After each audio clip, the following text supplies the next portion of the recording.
Hey guys, Cody here with Mercury Rising Astrology. We've got some big shifts coming up. We've got all of the outer planets switching signs within a 6 to 8 month period. Any one of these transits would be a big deal, but the fact that we have all of them doing it in such a short period of time is really unprecedented, and especially in terms of our lifetime.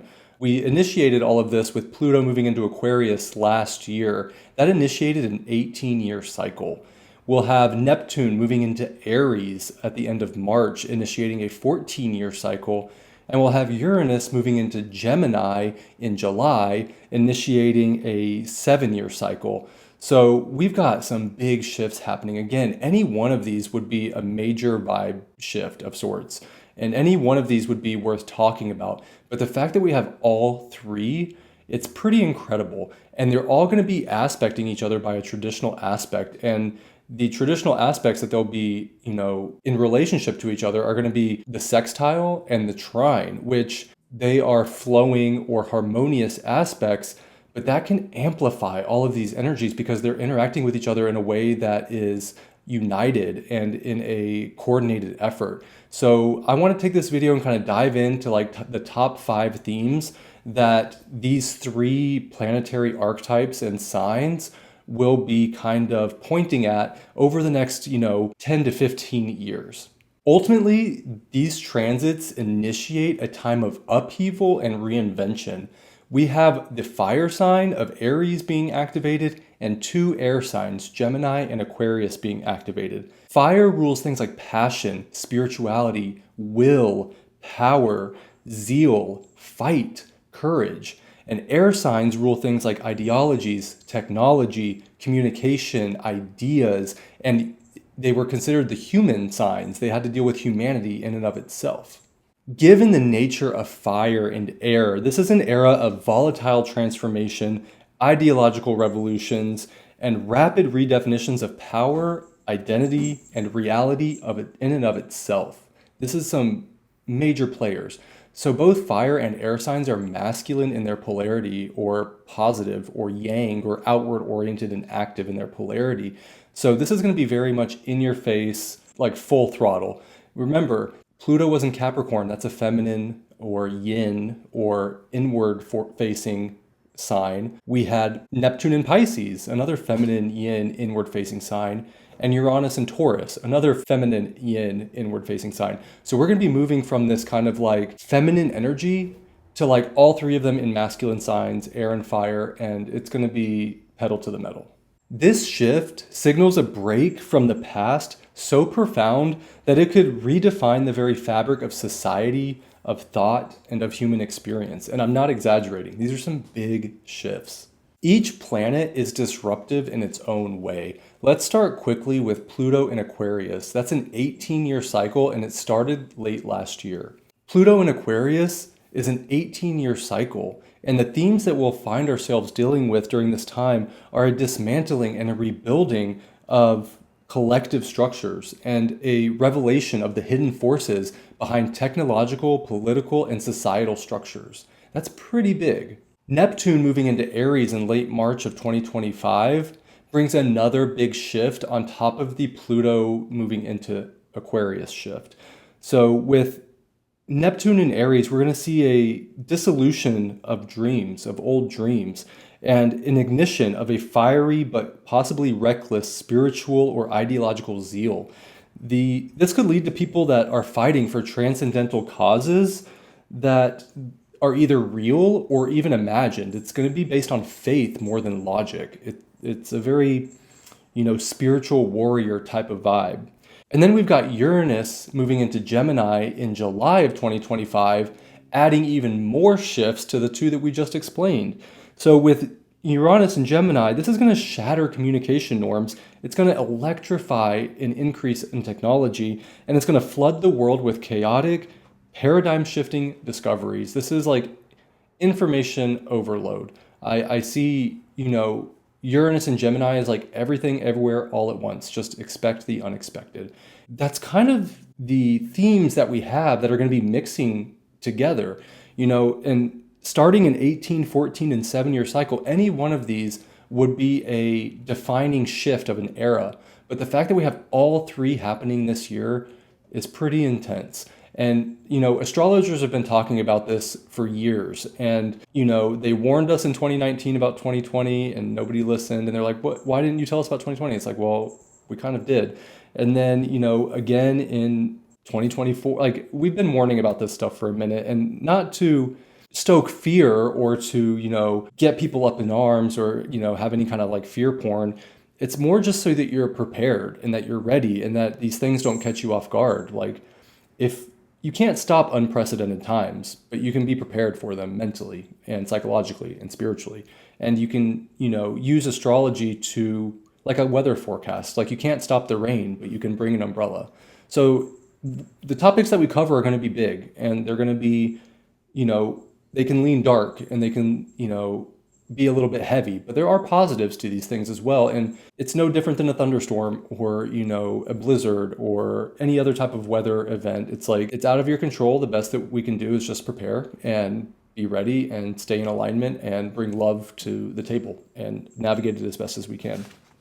Ultimately, this combination that I just described does not really suggest an era of stability. It kind of suggests an era of radical shifts where old systems are being burned away, old idea structures are being reconsidered and reoriented, and new movements will rise and fall, and reality itself will feel very fluid and very hard to pin down, let's say. So getting into it, after that little overview, I want to give 5 themes that we can kind of look for that combine these archetypal influences and what we can expect over the next 10 to 15 years.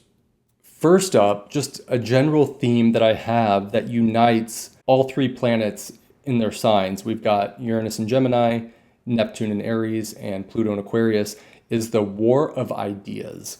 Neptune in Aries creates spiritual warriors. I'd mentioned that earlier. It can also, create ideological crusaders and movements driven by faith rather than cold, hard logic. This is not a passive mysticism like Neptune in Pisces, where it's kind of like a surrendering and a letting go and a dissolution into the other worldly realms where we can become one with love and understanding. This is, Aries. It's going to fight for what it wants, and it's going to have beliefs, and it's going to have ideals that it's going to want to fight for. So, Aries gives Neptune this energy of a fiery zealot that's willing to fight for a cause, whether that's grounded in reality or not. Neptune rules things like illusions and dreams and deception. And so although we can have, a spiritual warrior fighting on behalf of things that actually matter, we can also have, those ideological crusaders that are, fighting on behalf of things that aren't real, or they're imagined to be real but aren't actually real. We also have Uranus and Gemini fracturing and disrupting communication. It's flooding the airwaves with radical new ideas. This means misinformation, but it can also mean just like an overload of information, making the truth, a little bit more fluid. Like, what is the truth? There's probably different sides of the same truth. What's misinformation? What's disinformation? It's going to be a lot. This can also point to technological revolutions and how we connect and communicate with each other. This may be a time of AI leaps, new languages, whether that's some kind of digital language or some kind of universal language. New communication styles can emerge. This could ultimately be a fundamental shift in human cognition. You think of Elon Musk's Neuralink and other projects like it, where it's going to, integrate technology into how we process things mentally. And then we have Pluto in Aquarius, which is ensuring that whoever controls these ideas controls the world. And during this era, power moves through technology, ideology, and the deep structures of the collective systems that we've built and that we are dismantling. This could mean a revolution of sorts against those systems, or it could mean an iron-fisted authoritarian kind of grip on the digital and political landscape. Or more than likely, both. We might see an authoritarian grip on some of this technology and some of this, digital and political communicative kind of, technologies. And we could see a revolution against that, or to take that power back and put it in the hands of the people. Aquarius is the sign of the people, whereas Leo is the sign of the individual.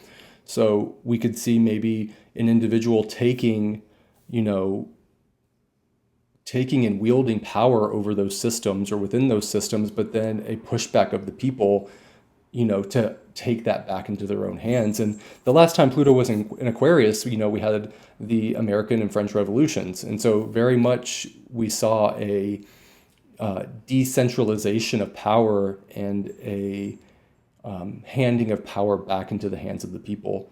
So ultimately, this is a time of, narrative lawfare. There's going to be multiple sides of the stories, and we're going to have to discern on what's true and what's not true.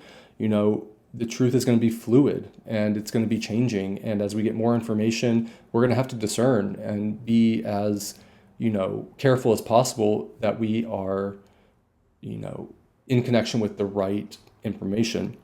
And we can also see, realities competing for dominance. Whose narrative is going to win out? And it's going to be interesting because those three planets, I think, with those three signs kind of signify this war of ideas in different realms. We've got, Neptune and Aries, the spiritual war. We've got Pluto and Aquarius, the people versus power. And we've got, Uranus and Gemini, lies versus truth. So we're going to all of that happening at once. Like any one of those would be a big deal, but they're all happening at the same time. And they're all interacting with each other again between a sextile and a trine. They're all connected and they're all working together in a coordinated manner. The second theme that I want to cover is directly related to Pluto in Aquarius, and this is the collapse of old power structures. And now that Pluto's been in Aquarius now for several months, we're kind of starting to see that. Like one thing that came to mind while I was, researching this and writing this out was, agree with it or not, I'm not here to make any judgments either way, but this idea of Doge, like taking the old structure and dismantling it, and in a way that is, kind of hatchety and kind of like just on a rampage. That's very much this idea of Pluto and Aquarius. Like it's challenging those power structures, and it's going to be messy. Ultimately, Pluto and Aquarius dismantles outdated government and economic models. We see that with crypto, being talked about as taking over as one of the main currencies. And it, dismantles institutions that no longer serve collective progress. One of the arguments that's being made right now, again, take it or leave it, is that our government system has become too bloated to the point that it's no longer serving the interests of the people, but it's serving the interest of corporations. And so that's one of the arguments being made about the dismantling of that system. Pluto can represent power, and Aquarius is a sign of decentralization as being opposed to the sun's domicile, Leo, as a focal point of centralization. So, we can expect populist agendas during this time, blockchain-based economies, and the end of traditional nation states as the dominant force around the world. We'll start seeing the shifting of alliances, of groups and systems that have, held steady in the past, but are no longer, either relevant or seen as no longer being beneficial to the individual, nations or participants in those groups. Pluto can also bring technocratic control, mass surveillance, and hidden manipulation under the guise of progress. So we need to be careful during this time that anybody spouting off this is progress. There can also be an undercurrent of Pluto being the lord of the underworld, having secretive or ulterior motives. It's not whether or not the world order will change. I think that's obvious, and that's definitely going to be the case. The question is who will shape it and what voices will win out among the cacophony of voices, and what, again, piggybacking off the last theme, which ideas are we going to coalesce around through this war of ideas, and who's the leader of those ideas. And those will be the people on either side or sides where, they'll be the ones shaping how this comes out. The third theme I'd love to talk about is in relationship to Uranus and Gemini trining Pluto in Aquarius. These are both air signs, and so this points to technological and scientific revolutions. Uranus and Gemini will spark breakthroughs in AI, quantum computing, space travel, and how we process information, generally speaking. While Pluto and Aquarius trine this Uranus and Gemini, will ensure that whatever technologies are developed will have massive world-altering consequences I wrote that down and underlined it. This can mean perhaps the merging of human minds with technology. I just read somewhere, I don't remember where, but within the next several years, we'll be at the point where we can perfect a head transplant. To me, that's crazy. Being able to sever, a head and leave everything intact enough to put it on another body or on a robot, perhaps, is pretty crazy. Ultimately, this period, I think, is going to be, because they're air signs and they deal with humanity and humans, there's this, redefining of what it means to be human and an increasing lack of privacy as we start to merge ourselves with machines. And as AI and quantum computing get more and more advanced, we're going to be wrestling with what is consciousness, what are the levels of consciousness, at what point is something human or not human, what does it mean to be human if we're merging ourselves with technology.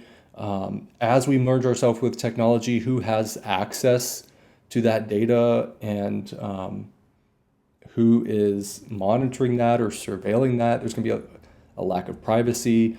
With some of these brain implant techniques, there's talk in the future of not even being able to have to talk to communicate. You could just read each other's thoughts. There's going to be a complete breakdown of privacy and what privacy is. On the flip side of that, we might also see a pushback. We might see people rebel against that or try to fight against the invasiveness of that process. I would expect entire industries during this time to rise and fall overnight. I think the speed of progress will be breakneck. You've got Uranus and Gemini. It's a mutable air sign. Uranus is disruptive. It's a lightning bolt. It's in an air sign that's scattered already. It's going to be, again, everything everywhere all at once. And with that trine to Pluto in Aquarius, Pluto bringing power, intensity, depth, reconstruction, revolution, in Aquarius, another air sign, that trine is going to allow that energy to flow. And it's just, I think we're standing on the precipice of something that will, we're going to look back and we're going to be like, holy shit, that was like, we just took off. I could be wrong, but I have here circled, the world in 10 to 15 years will be almost unrecognizable compared to today. And I believe it. Not just because I wrote it, but because it makes sense.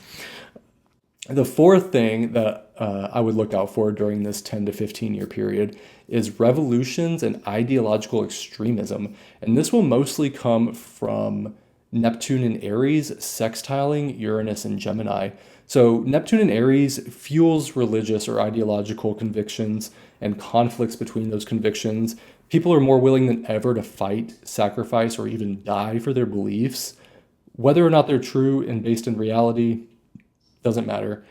There's a willingness to be a martyr for what you believe in and for the ideals that you hold. And with Uranus and Gemini sextile, Neptune and Aries, this is going to accelerate the spread of information, the spread of radical movements, the destabilizing narratives, and unforeseen political shifts. If Uranus is like spitting out messages left and right, and it's sextile to the, spiritual crusader of Neptune and Aries, this could be like a manifesto that goes viral and then creates an entire movement. But because of the speed of things, it's like, it comes and goes, and there's other movements and factions that are rising and falling. And we'll likely see the collapse during this time overall of rigid political binaries. I could see the old left versus right paradigm, because of all this information, because of all these ideas and this willingness to fight for those ideas. I could see that binary kind of collapsing a little bit and becoming more fluid, and more extreme belief systems emerging, likely spreading online, podcasts, through social media at a staggering speed. Again, I just feel like things are about to ramp up, and you can feel it. And that's kind of good. Like, if you're like me, I've been feeling stuck for the last probably year. It's been like a slog. And although some of this sounds like a lot, which I think it will be in the long term, it's not going to hit all at once, but things are going to start moving a lot faster than they used to. You can kind of feel it already. A lot of times before, these transits actually start happening, you'll see intimations of them getting ready. And then once they move into the sign or they make the aspect, that's when things really kind of, pop off. So you can kind of see where this is going as we start kind of talking about this. Ultimately, with Neptune in Aries and Uranus in Gemini in regards to the revolutions and ideological extremism, faith and logic will battle it out during this time. Reality will feel like it's being rewritten as we speak. The narratives will be shifting. Misinformation, I have no doubt, will be more rampant than it already is. And there's pros and cons to this. I personally think that more information, regardless of quality, is better than less.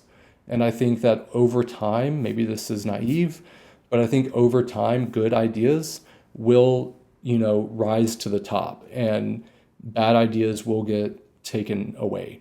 I don't think it happens nearly as fast as we'd like it to, but I am one to think that having the floodgates open on information is much better than people gatekeeping information and creating narratives for people. I would rather have 100 different narratives that can battle it out and look at facts, look at logic, look at what makes sense, versus being fed one or two thoughts that we can't question. So, again, got to take the good, take the bad, take them both, and there you have the facts of life. If anybody gets that reference, drop a comment below. Number 5, we have just general themes for all 3 planets in the signs together. I have chaos, conflict, and the potential for awakening. Outer planets, generally speaking, they shape deep collective transformation beyond our personal control. Planets, Sun, Moon, Mercury, Venus, those are our personal planets. Jupiter and Saturn are a little bit more personal as well. Once we get past Saturn, we have Uranus, Neptune, Pluto. These are big shifts, big players. Their cycles are very slow over time, so they point to societal shifts. They point to cultural shifts and ideological shifts. And their coordinated movement together over this 6 to 8 month period from, earth and water to air and fire, will feel like we're spinning faster than ever. We're going from grounded earth and flowing water to airy air. Think of it as like a whirlwind and fire. It's like the energy it's a shift. During this time, conflicts and wars won't just be fought physically. We can already kind of see where this is going, but there will be digital, ideological, technological, and psychological warfare. There's going to be a battling of ideas, a battling of technology, a battling of morals, ethics, realities, stories. Borders, institutions, and even personal identities will become unstable and fluid. Revolutions will rise and fall in months instead of decades. Things are just going to move a lot faster. All those themes that we just covered, 1 through 4, any pushback, any kind of, grip down on authority, it's going to be a fast kind of back and forth adjustment type of situation. I don't necessarily foresee, this kind of tendency of a slow building movement of revolution or a slow building movement of technocracy or autocracy. I see like flashpoint moments of just like, this is happening, and like a reaction to that. It's very much that. However, within all of this chaos and with all of these conflicts that might happen, there lies opportunity with the outer planets for deep personal transformation. Pluto forces a necessary reworking, a necessary rebirth through death, ultimately leads to transformation. Neptune inspires our vision. It gives us something higher to aim towards. We need to be careful that they're grounded in reality and not some illusion or, delusions of grandeur. And lastly, Uranus sparks new frontiers. It's the inventor. It's the, it has the big ideas. It has the new insights that can bring us forward. If we harness this energy instead of fearing it or running away from it, I think this could really mark the dawn of a new intellectual, technological, and spiritual renaissance for humanity. And this is going to take place in terms, of technology and alongside technology. And it's like, how do we do that? Do we do it in a way that is productive and helpful, or do we do it in a way where we're at each other's throats? I think more than ever, we need to, kind of put aside, this is going to sound so cliche, like, we have disagreements. It's clear. But canceling each other, yelling at each other, calling each other names, putting each other down, unfriending each other, blocking each other, refusing to talk to each other, arguing about things, like not listening to the other person's side, none of that is going to help us. None of it. Let's all try to be a little bit better at just listening to each other and trying to find the commonalities that we have. We may see things a little bit differently, and our realities might be a little bit more fractured, and the bubbles that we live in terms of social media and the news that we're getting and the information that we're taking in might be more fractured than ever. But I really do, I really do believe that there's fundamentally something that unites us all in our humanity. And regardless of how we, want the world to work, or regardless of how we see the world or in the injustices or the, problems that exist, I think we all want the best for ourselves, and we all want the best for each other. Maybe we don't. I don't know. I like to think we do. And I think with all these shifts happening, we've got to kind of get our shit together. And that's on both sides, left, right, up, down, center. I don't care. It's like, just have the conversation, be open-minded, look at everybody with grace and understanding and mutual love and respect. And I know it's hard, especially when you feel like they're not loving you or respecting you, or they're lying, or they're dumb, or they don't know what they're talking about. But it's like, it's not doing us any favors. And when all this shit starts popping off, if we keep down that road, it's going to be, I got to laugh because it's going to be a shit show. But I really do think there's opportunity here to really kind of like work through the shit and do it in a way that, leads humanity out on the other side a little bit better off than it was when it went in.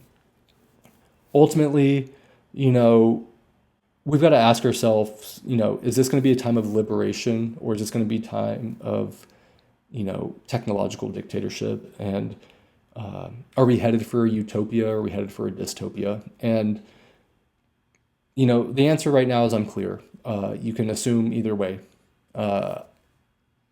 I don't think it's helpful to assume.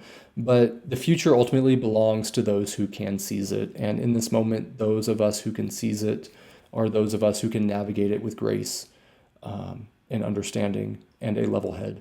So, yeah. So with that, I leave you.